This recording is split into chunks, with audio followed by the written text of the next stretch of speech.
বিষয়বতী বা প্রবৃত্তি রূপন্না মনসস্থিতি নিবন্দিনী। এই সূত্রর যে ব্যাখ্যা করিছু আমি সেথিরে জানিবাকু পাইলু যে আমার প্রকৃত আত্মা হচ্ছে আমার বাস্তবিক বিষয়, আউ আত্মা হি হচ্ছে আমার লক্ষ্য, আউ সেই যে আত্মসাধনরে আত্মসুখ বিষয়ে আমি আলোচনা করিছু, যাহাকি সেই বিষয়টিরে যে সাধন কলে বা ধ্যান কলে আমার মন একাগ্র হব, চিত্ত বসরে আসিব, মন বি বশবর্তী হব এবং জনে সাধক স্বরূপস্থ হয়ে পারিব। এটা 35 নম্বর সূত্রর আলোচনা হয়েছিল। তাপর সূত্র হচ্ছে 36 নম্বর সূত্র। এইথিরে বি মধ্য এই সূত্রর যে অর্থ এইথিরে বি মধ্য সাধকর মন বশরে আসিব, সে বি মধ্য স্বরূপস্থ হয়ে পারিব, যেটা কি মহর্ষি পতঞ্জলিଙ୍କର সে সূত্রর অর্থ হচ্ছে বিশ্বকা বা জ্যোতিষ্মতি। এ হচ্ছে 36 নম্বর সূত্র। এটা হচ্ছে আলোচনার বিষয় আজিকার। তো প্রথমে আমি কইবা বিশ্বকা কোণ। বিশ্বকা, হ্যাঁ, বিশ্বকার অর্থ হচ্ছে শোক রহিত হওয়া। শোক রহিত মনুষ্য মনরে অর্থাৎ আমি শোকরু বিরত হবা। শোকরু বিরত হবা। শোকরু বিরত হেলে সাধকর কোণ হব না, সে প্রসন্ন চিত্ত হব। এই হচ্ছে বিশ্বকার অর্থ। অর্থাৎ যে শোকরহিত হব সাধক, তার চিত্ত প্রসন্ন চিত্ত হব, আনন্দময় চিত্ত হব, সে সদা সর্বদা প্রসন্ন রহিব। তো প্রসন্ন চিত্ত রহিলে সাধক তার লাভ কোণ? প্রসন্ন চিত্তরে রহিলে তার লাভটা কোণ? না, প্রসন্ন চিত্তরে সে সদা সর্বদা সুস্থ অনুভব করিব। প্রসন্ন চিত্তরে যে রহিবে সেমানে সুস্থতা অনুভব করিবে। প্রসন্ন চিত্ত লোকଙ୍କର কলিজা মোটা হব, দিমাগ সুস্থ রহিব, ଆଉ ସଦା ସ୍ଫୁର୍ତ୍ତି ରହିବ, ସେ ସୁସ୍ୱାସ୍ଥ୍ୟବାନ ହେବ। ଏ ହେଉଛି ହସ ଖୁସି ଥିବା ପ୍ରସନ୍ନ ରହିଥିବା ବ୍ୟକ୍ତିଙ୍କର ସ୍ୱଭାବ। ଏ ହେଉଛି ବା ଏ ତାଙ୍କର ଆଦତରେ ପଡ଼ିଯିବ, ସେ ସଦା ସର୍ବଦା ଖୁସିରେ ରହିବ। ତ ସୁସ୍ଥ ରହିବା ପାଇଁ ହେଲେ ଯେଉଁ ଆମକୁ ସଦାବେଳେ ପ୍ରସନ୍ନ ରହିବାକୁ ପଡ଼ିବ। ତ ପ୍ରସନ୍ନ ଚିତ୍ତ ଯେଉଁମାନେ ରହିବେ ତାଙ୍କ ପାଖକୁ ଦୁଃଖ ଆସିବ ନାହିଁ। ପ୍ରସନ୍ନ ଚିତ୍ତ ବ୍ୟକ୍ତି ବିଷଣ୍ଣ ହେବ ନାହିଁ। ପ୍ରସନ୍ନ ଚିତ୍ତ ବ୍ୟକ୍ତିର ଶାରୀରିକ ଉନ୍ନତି ହେବ, ପ୍ରାଣିକ ଉନ୍ନତି ହେବ, ମାନସିକ ଉନ୍ନତି ହେବ, ଆଉ ତାପରେ ବି ମଧ୍ୟ ସାଂସାରିକ ସେ ଉନ୍ନତି କରିପାରିବେ। ଏକ କଥାରେ କହିବାକୁ ଗଲେ ପ୍ରସନ୍ନ ଚିତ୍ତ ବ୍ୟକ୍ତିଙ୍କ ପାଖରେ ସାଂସାରିକ କୌଣସି ଦୁଃଖ ତାଙ୍କ ପାଖରେ ତାଙ୍କୁ ଆକ୍ରାନ୍ତ କରିପାରିବ ନାହିଁ। ଆଉ ସେ ସଦା ସର୍ବଦା ସୁସ୍ଥ ରହିବ।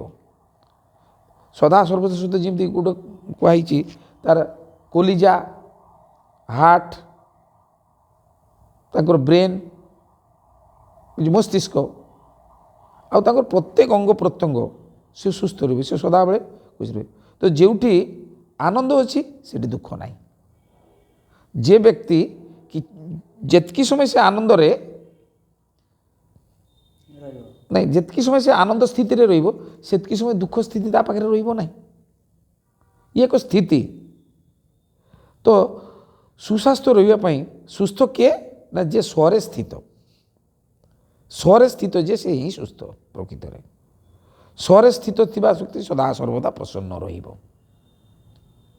ଇଏ ହେଉଛି ଶୋକ ରହିତ ହେଲେ ସଦାବେଳେ ସାଧକ ପ୍ରସନ୍ନ ଚିତ୍ତ ହେଇକି ରହିବ। ଦେଖିବାକୁ ଗଲେ ଆମର ଯେଉଁମାନେ ପ୍ରସନ୍ନ ଚିତ୍ତ ନ ରହିବେ, ଯେଉଁମାନେ ଦୁଶ୍ଚିନ୍ତାରେ ରହିବେ, ଚିନ୍ତାରେ ବହୁତ କ୍ଷତି। ଚିନ୍ତାଯୁକ୍ତ ବ୍ୟକ୍ତିରେ ଦୁଶ୍ଚିନ୍ତା ଯେଉଁମାନେ କରୁଥିବେ ତାଙ୍କର ଯେମିତି ଶାରୀରିକ ଶାରୀରିକ ସ୍ଥିତି, ଶରୀରରେ ଯେଉଁ ପ୍ରକାର ବିଗିଡ଼ି ଗଲେ ଯେମିତି ଶରୀର ଅସୁସ୍ଥତା ହେଇଗଲେ ସେ ରୁଗ୍ଣା ହେଇଯିବ।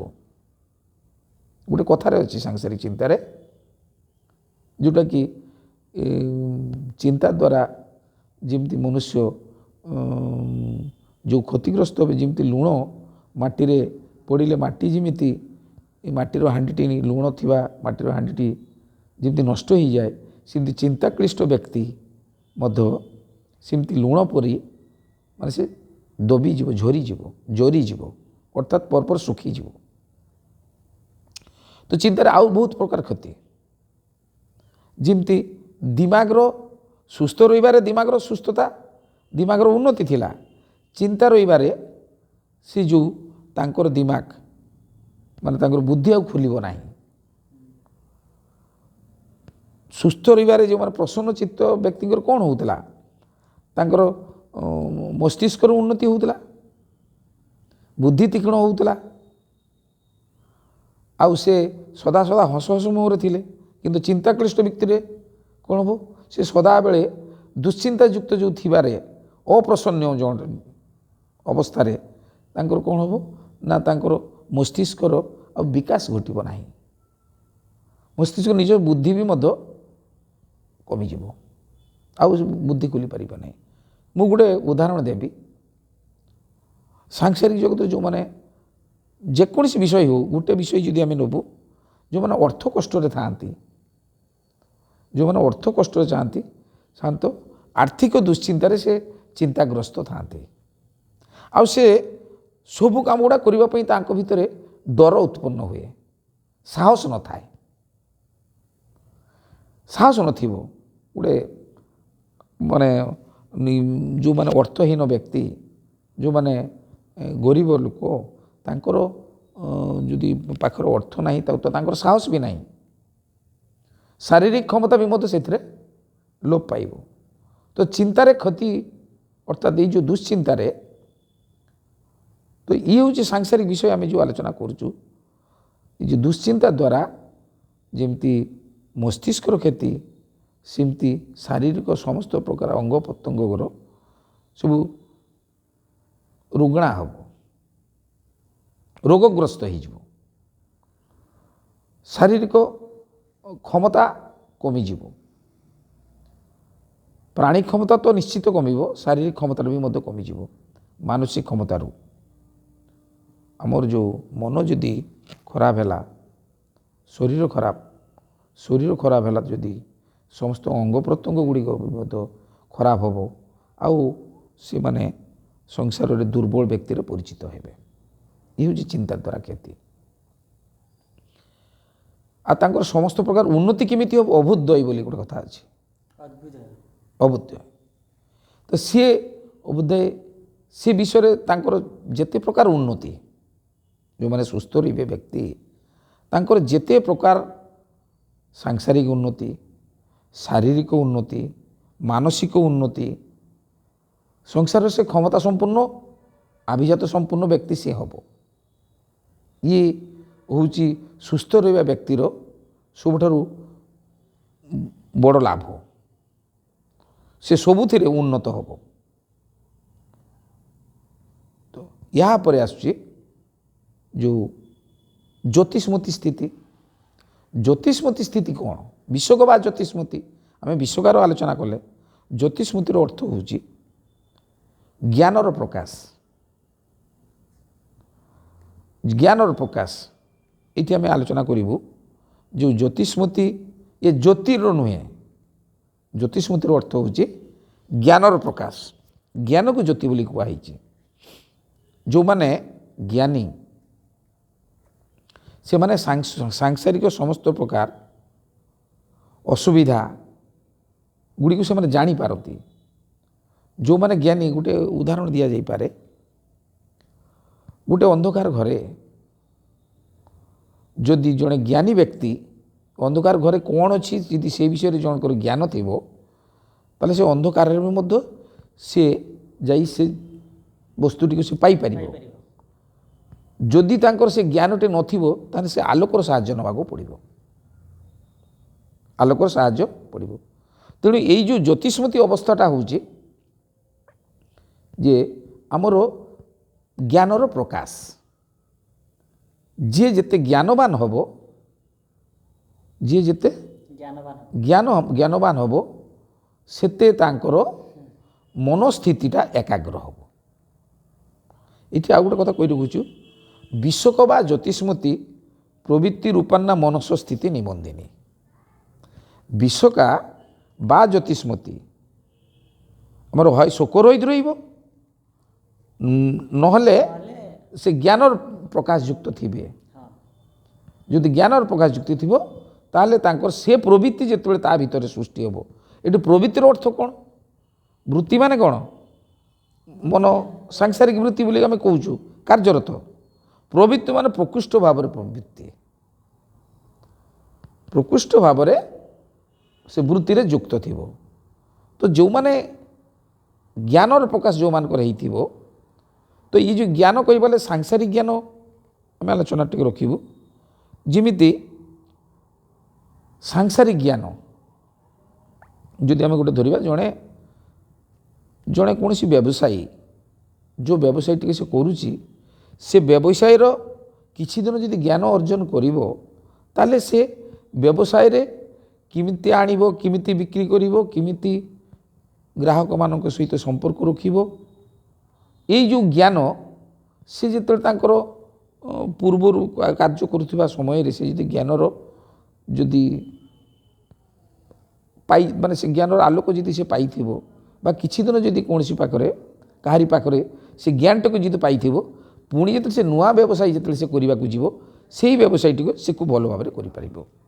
ଅର୍ଥାତ୍ ସେଇ ଜ୍ଞାନ ଯୁକ୍ତ, ସେ ଜ୍ଞାନ ବିଷୟରେ ତାଙ୍କ ଧାରଣା ଅଛି। ତ ସାଂସାରିକ ବିଷୟ ଗୁଡ଼ିକ ପ୍ରତ୍ୟେକ ମନୁଷ୍ୟଙ୍କର ସାଂସାରିକ ବିଷୟ ଗୁଡ଼ିକ ମଧ୍ୟ ଠିକ୍ ସେୟା।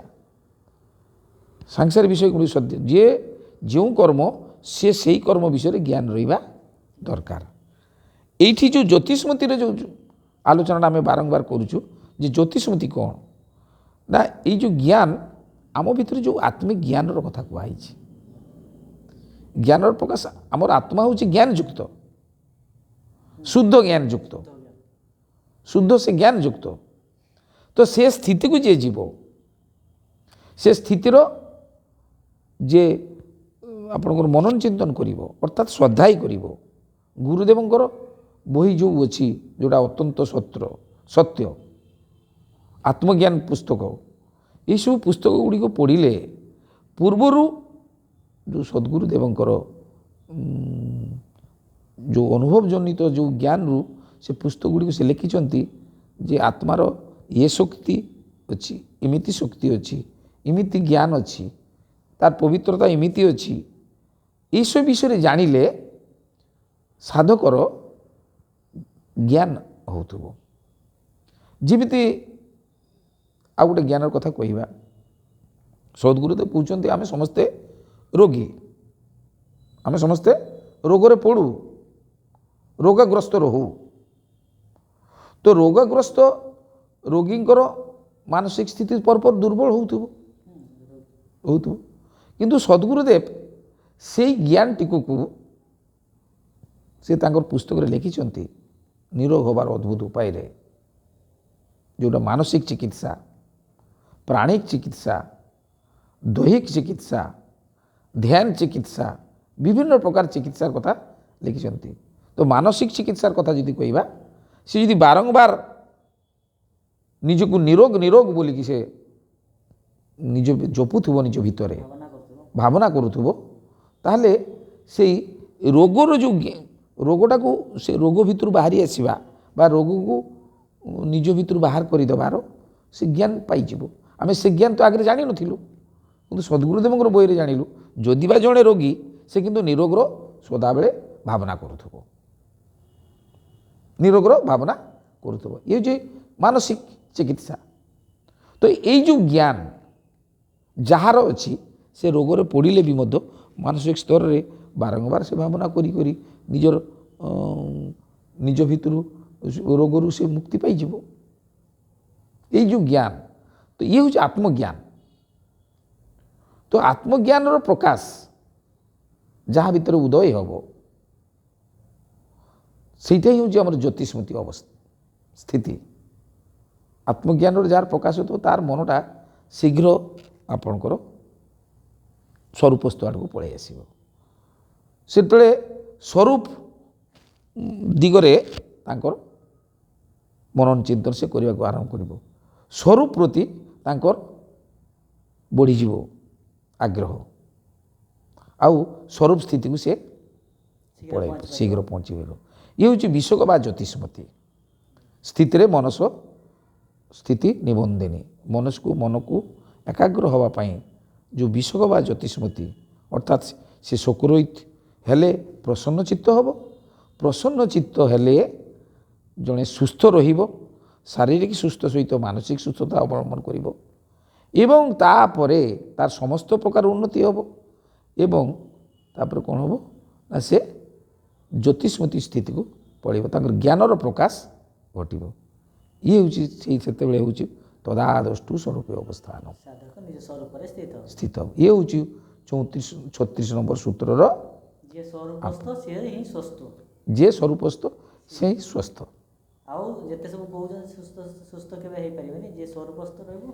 ସେ ବିଷୟରେ ଆଲୋଚନା ଚକ୍ରକୁ ଯଦି ଆମେ ନେବୁ ଯେ ସ୍ୱସ୍ଥ ତାକୁ ହିଁ କୁହାଯିବ ଯେ ଶାରୀରିକ ସ୍ତରରେ, ପ୍ରାଣିକ ସ୍ତରରେ, ମାନସିକ ସ୍ତରରେ ଯିଏ ସ୍ୱସ୍ଥ ସେ ହିଁ ପ୍ରକୃତ ସ୍ୱାସ୍ଥ୍ୟ। ଆଉ ନହେଲେ ଶାରୀରିକ ସୁସ୍ଥତା ଜଣେ ପହିଲବାନ ତାକୁ ବହୁତ ସୁସ୍ଥ ଜଣାପଡ଼ିଲେ ବି ମଧ୍ୟ ମାନସିକ ସ୍ତରରେ ମଧ୍ୟ ଯଦି ତାର ସୁସ୍ଥତା ନଥିବ ତାକୁ ବି ମଧ୍ୟ ଆମେ କହିବୁ ସେ ଅସୁସ୍ଥ ବ୍ୟକ୍ତି। ତ ଏଇ ଯେଉଁ ପ୍ରକୃତ ସୁସ୍ଥ ରହିବା ପାଇଁ ହେଲେ ପ୍ରସନ୍ନ ଚିତ୍ତ ହେବା ନିହାତି ଆବଶ୍ୟକ। ସେଥିପାଇଁ ଗୀତାରେ କୁହାଯାଇଛି ପ୍ରସାଦେ ସର୍ବ ଦୁଃଖା ନାହିଁ। ଏଇ ଯେଉଁ ଆଲୋଚନା କରାହେଉଛି ମାନେ ଆମର ଖୁସି ମନରେ ବା ପ୍ରସନ୍ନ ଚିତ୍ତରେ ସବୁ ଦୁଃଖ ଗୁଡ଼ିକ ଦୂର କରିଦେଇ ହେବ। ଏତିକିରେ ଆଜି 36 ନମ୍ବର ସୂତ୍ରରେ ଆମେ ଆଲୋଚନା ରଖିଲୁ।